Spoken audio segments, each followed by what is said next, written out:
You may have heard of the story of when the boy cried wolf.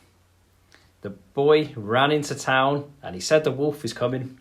Nobody listened to him by the end because they just didn't believe it wasn't true. Unfortunately, on Saturday afternoon, that boy was crying wolf and he wasn't heard over the sound of nearly 40,000 Villa fans celebrating their good fortune. Unfortunately, in 10 minutes, to mix our nursery rhymes and tales of yesteryear, our house was made of straw and it went blowing down. If you've got no idea what I'm talking about, stay tuned. This is Talk of the Trinity.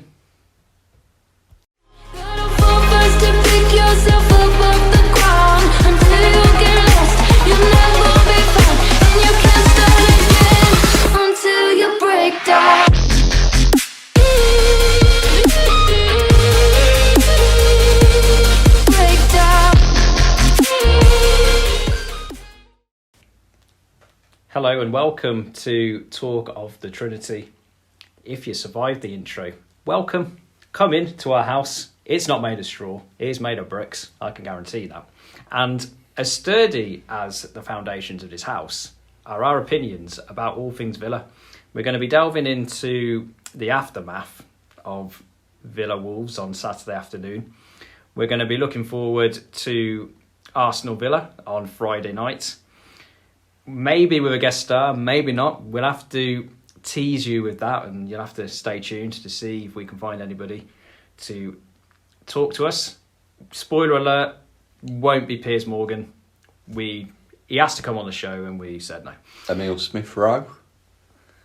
We did have a conversation in the car park. You know, can't disclose any more at that stage. Can it chase? Well, you know, if it's good enough for insert name here that our lawyers have told us not to include, then it's good enough for us. So we are on an increasing number of channels to listen to this podcast and all the back episodes when we get to uploading them. We're on Spotify, Apple, Amazon, Stitcher, Google. I think I've got them all. YouTube. Knew there was going to be one. Where it all began, on our YouTube channel, at Talk Trinity on YouTube, at Talk Trinity on Twitter. Type in Talk of Trinity into the other podcast providers. You will find us eventually. You may have to scroll over some other, no doubt, entertaining podcasts to find us. But we may be coming to more channels near you soon. I mean, you know, we'll just have to see what our providers have got in store for us. Corrupt FM. Man, I'd love to be on Corrupt FM. You know, I mean, it's unfortunate we can't play Ipswich away. Oh, mate, yeah. Though, I'm Baz Barrett, with me is Will Forrest, as always. And I suppose, like a plaster, the best way to remove the potential pain and aftermath is just to have a really quick tear, get it all over with in one go. Brings us to Villa Wolves on Saturday. I suppose, apart from, you know, kind of the obvious of that wasn't very good, was it? We can look in terms of, from you viewing the game on Saturday, do you think it was just one of those freak results in football that, you know, happen, you know, once every few years, you can't really cater for and you just got to brush yourself down and move on? Do you think it was a symptom of potentially wider issues with the current team, current lineup, the formation, for example? You know, we've talked about it in previous podcasts about, you know, we've got that variety now. Sometimes a little much choice can be a dangerous thing, maybe. Or do you think it was bits of both? Definitely the latter, bits of both. When you look at the result itself, you hope that it is a freak one. We went ahead and we obviously blew that 2-goal lead. That hasn't happened so far this season otherwise. We've managed to hold on to leads, whether we're playing 4 at the back or 5 at the back. So it's a little disappointing, but as soon as Wolves got that first goal, their tails were up They were howling at the moon, and you could tell that they felt that they could get a draw. And when they get that second goal with 5 minutes left, and you've got all that injury time as well, they're obviously thinking, well, actually, a draw isn't good enough for us. And where we've sat back and we've invited pressure onto us, we probably should have been pressing a bit more. See out that game, get that third goal. The old cliche is 2-0 is the most dangerous scoreline in football, because it only takes one goal for the opposition to be right back in it. As you say, is it the formation? Was it the way that we play? Is there too much tinkering going on at times? Potentially. There were players who weren't used to... Well, actually, there was one player who wasn't used to the position he was in, and that was Buendia, because he was more central, where he's used to playing out wide on the right for Norwich, and where Norwich fans say he's at his most effective. He was more in that number 10 behind Ings and Watkins, who were still trying to get used to each other. And for whatever reason, our game management was off for a change. I do think it's one of those occasions whereby we could borrow from our rugby-leaning friends. Stop games at 80 minutes. Take the 3 points from that stage. But on a more serious note, in terms of the formation, when you are in a situation, as we were, where the opposition gets a goal, it was almost out of nowhere, really. I do agree with you in terms of when we were 2 up, we were it seems like thinking that the job was done. A bit like the Newcastle game, though, actually, isn't it? We sat back and Wilson got through, and we're very lucky with that penalty. Yeah. In that scenario whereby the tide does begin to turn, 3 at the back can turn very quickly into 5 at the back. And that is what happened on Saturday, as soon as the first goal went in. And in terms of the formation that we play, in terms of 3-5-2 or 5-3-2, as it turned into, it does allow a lot of space for the opposition. It's not a system when, apart from Man United away, the stats show that was the exception, really, in terms of it's not a formation we really use to push high up the pitch to really pressurise the opposition in terms of the final third, in terms of the Gengham press and other variations are available. It's quite a structured formation in that sense. Let the opposition have the ball and play in front of us, and when they do nothing with it, it is quite easy to just sit in the respective lines and absorb the pressure and hit the opposition on the counter, which the formation, I think, lends itself more to do, hit a team on a counter. It's a little tricky in terms of when you're in that position, you're 2-0 up, you've got the goals. Pushing forward further, it's not quite set up in terms of, okay, we're going to hit teams for the jugular now. It's you do end up in that halfway house, which I think has happened on Saturday. And the interesting stats in terms of Saturday was our number of pressures was the lowest we'd had all season. Watford was second lowest, and Tottenham wasn't much better. The 4-3-3 formation appears to allow whether it's a formation or whether it's the players, I think that's a different debate, but we were putting more pressure on the opposition when we were playing 4-3-3 than we were or have been 3-5-2, apart from Man United, where we had the most pressures that we had all season. So we are delving into the stats here. I think the Man U was like 158, 159 pressures. We are educational and entertaining bunch here, talk of the Trinity. But in terms of that tactical setup, and it doesn't matter what formation you play, when the tide begins to turn, it's very, very difficult to then go, okay, we're going to completely change our momentum. And we did just keep going backwards in that last 5-10 minutes. And it wasn't really a situation whereby I thought Wolves played particularly well. It wasn't one whereby you can apart from that last 5 minutes, it wasn't a rearguard defensive effort. So from the Villa perspective, so I think we did we did play ourselves into that a bit in terms of, as you said, 2-0 most dangerous lead in football wasn't necessarily one whereby we were looking, as you said, to go and try and get the third goal. And yeah, as soon as Wolves got their first goal, which wasn't... We've talked about in previous podcasts about defensive mistakes, and everybody wants to eliminate defensive mistakes. I don't think anybody goes out thinking, okay, I'm going to throw a ricket in terms of defence. But you look at those goals and you're not going to look at them and go, oh, what a great trio of goals Wolves scored. Even the free kicks, the deflection at the end, you're going to look at them and go, they were preventable. And so I think in terms of going back to the point of whether it's a freak result or something deeper with the formation, I do agree with you that it's both, because the stats in terms of, I think, Premier League history, only 3 teams have won from coming back to score 3 goals in the last 10 minutes. I think it was Reading and Wigan were the other 2 that I am reliably told by our researchers was the case. So it's a freak in that sense. It doesn't happen very often.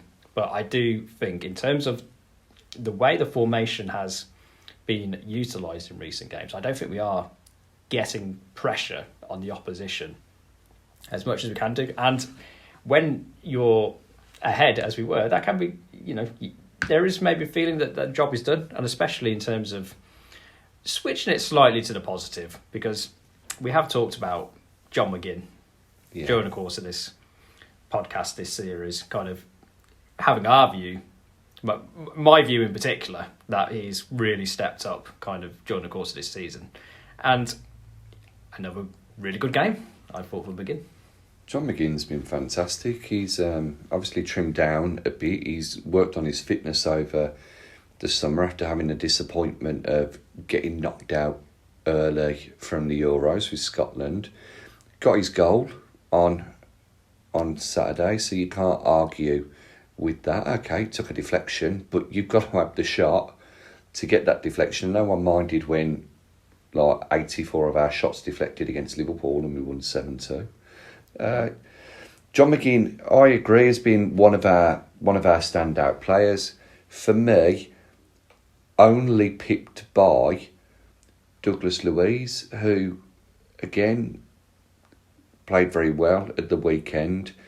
Obviously very tired because of the excursions for Brazil, and needed to come off. Nakamba comes on, who's naturally more defensive than him.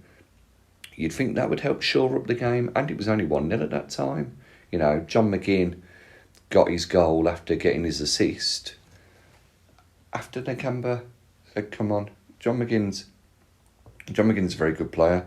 He's as you've said, he's stepped up with Jack Grealish leaving. Yeah, and it is good to see that we have somebody who is willing to kind of accept that responsibility, is looking for it, and it's improving his game, which is good. Player who has kind of had a bit of pressure on him because of a dip in the goal scoring over the last few weeks, Danny Ings. Good to see him get on the score sheet. Did you see enough with his partnership up front with Ollie Watkins? It's kind of a topic we do come back to, because it does seem to be one plays well and one doesn't, and it does seem to vary from week to week. I haven't seen a consistent performance together from both of them. I didn't see that on Saturday either. Fair? Yeah, definitely. Danny Ings obviously bagging his goal, a goal he needed, that he was relieved with. You look at the phase of play prior to Danny Ings scoring, as that ball goes down the right to John McGinn and he manages to hold it up. Ings is on that right side of the penalty box and Watkins comes over to it as well. And you're thinking, now Wally, you get into the centre, because McGinn potentially could have crossed it a lot sooner, and then allow Ings to get on the ball edge of the box if you need. We know he can hit them from there and score goals. It's just not clicking for them.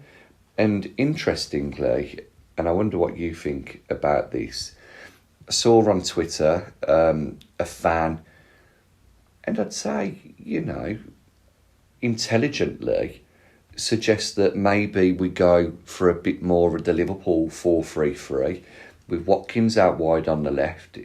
He said that Sadio Mane isn't a left winger, he's more of a striker. You could argue that. You could potentially argue that. I'd say Mane's a winger. He's always played there for Leipzig, for Southampton, and he plays up front occasionally for Liverpool. I'd say Salah's more of a striker for them, but I don't care about Liverpool. Anyway, you have Watkins on the left, Ings in the middle, and Traore, Buendia, Philogene Bidace, even El Ghazi, someone who will directly run at people with a bit more pace. Is that the way forward? Is that how we beat Arsenal or beat other teams? Yeah, I mean, I think in terms of how we line up against Arsenal, we'll preview that in a bit more detail later on in the podcast. But in terms of Watkins on the left, I did read an article, and I will credit this source from the Birmingham Mail, who said that Watkins has said he doesn't want to play on the left. Whether that's in terms of, I suppose, a narrow three up front, or whether that's kind of, a wider kind of front three, which is really a front one, kind of with, kind of the two really kind of more hugging the wing, is an interesting debate in terms of whether you should be considering that or giving. Firstly, I don't think you should be giving a player that power of veto. Anyway, I mean, you play where the manager tells you to play, and for what's best for the team. I think in terms of, I said earlier on in the season, I think I can see this situation whereby Ings is up front, kind of the focal point, and Watkins is on the left. I still think in terms of if you're going to play 4-3-3, then that is the way to make it work. And I think in terms of the stats don't always tell the entire story, but the reality is Watkins has only scored one all season. Yeah. So in terms of if you are looking for a central striker, Ings, even though we mentioned he had a bit of a run without goals, he scored more and he looks more likely to score. So if we're going three up front, I would play Watkins on the left, Ings in the centre, and then on the right, I mean, it was disappointing. I think Traore wasn't fit against Wolves on Saturday. I think he could have made an impact. So once he is back firing and fit, if we're playing the three up front, then that's the three I'd play. I suppose the other one, sorry to interrupt you, because I completely forgot this player, and this might help with your thinking. Leon Bailey. Yeah, I mean, if he's fit, then I suppose there's almost an argument whether, if you're playing three up front, whether Watkins is even in the team. Yeah, I agree. in terms of Bailey. And it's tricky in terms of, I suppose, I'm going to preface this by saying it's very premature to kind of be saying, Watkins is not good enough to play for Villa, he shouldn't be in the team anymore. He kind of, he's kind of had his time because we've gone that far in advance. But you're looking in terms of, I suppose, the medium term. And I think Bay is a very exciting player, but I suppose if you're having your cynical hat on, he's been fit for 20 minutes and he's been injured the rest of the time. So I suppose in terms of planning the future around Bailey is perhaps a little premature. Although we on the podcast have been excited about Bailey and we've freely admitted that we're really looking forward to getting him in the team. And when he's fit, I think we think he should be looking to knock down the door of that starting 11. But in terms of that kind of that front three setup, if you've got Bailey on one side, Traore on the other, I suppose that's what you call a wider front three, to use a non-technical term. Ings is that focal point. Yeah. That is it. Watkins is going to have to settle for a place on the bench when fitness kind of comes in, or he proves himself. If we are going to play the two up front, I think realistically speaking, Watkins is going to have to start putting the ball in the back of the net, to use the old-fashioned, kind of cliche, along with Ings, to have, the current position. Last season, he was our only striker, really. Yeah. And he had a good season. And so maybe that led to the suggestion that he can perhaps be a bit more forceful about where he'll play or won't play, or what he'll be saying to the manager.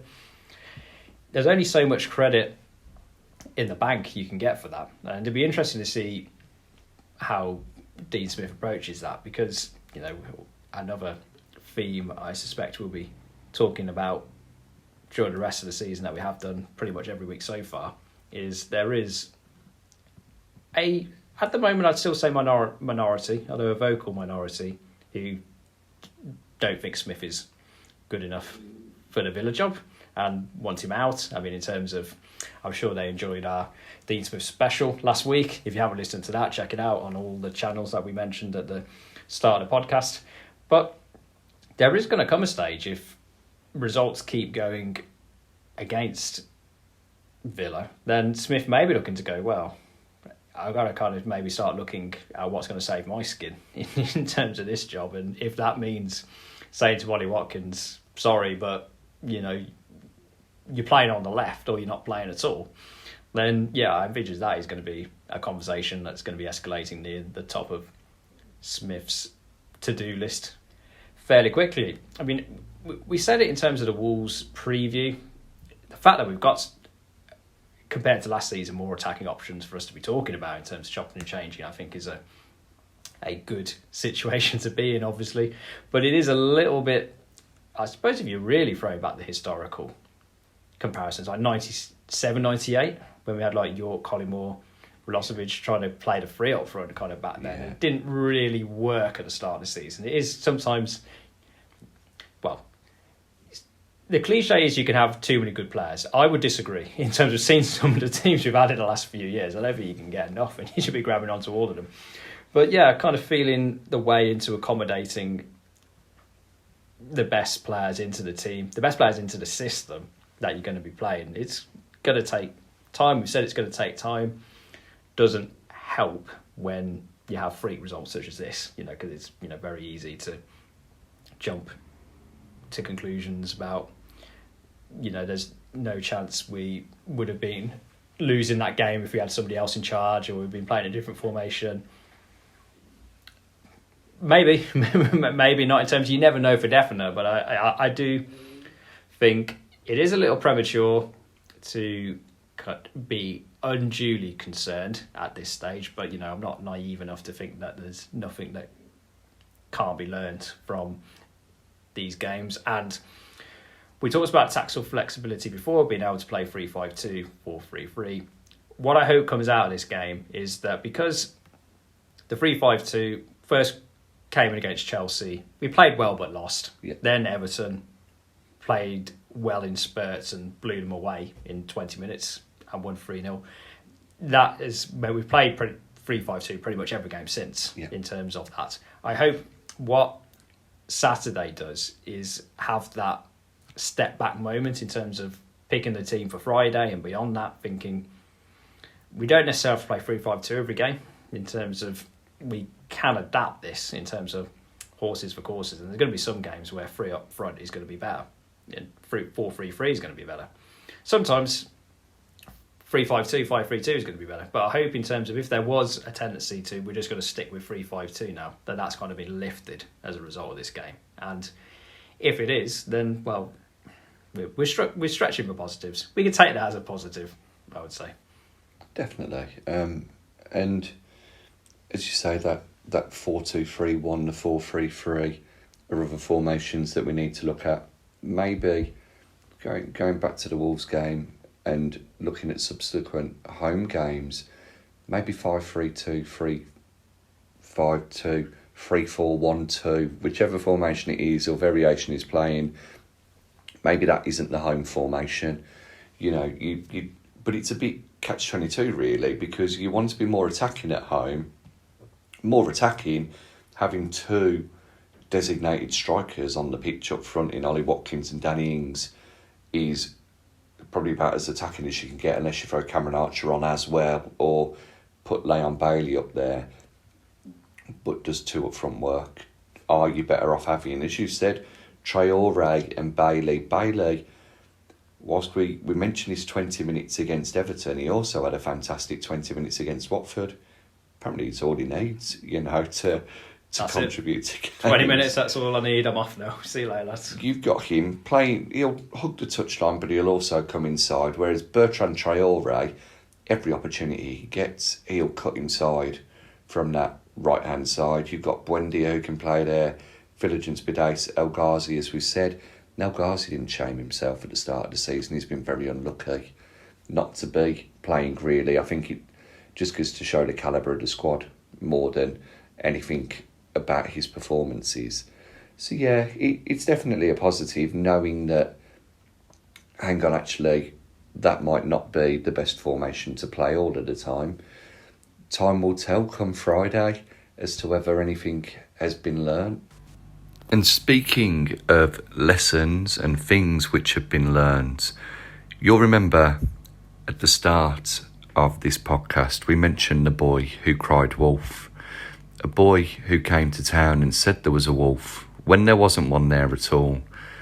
I'm afraid Baz has done you over, as there's no Arsenal preview on this podcast.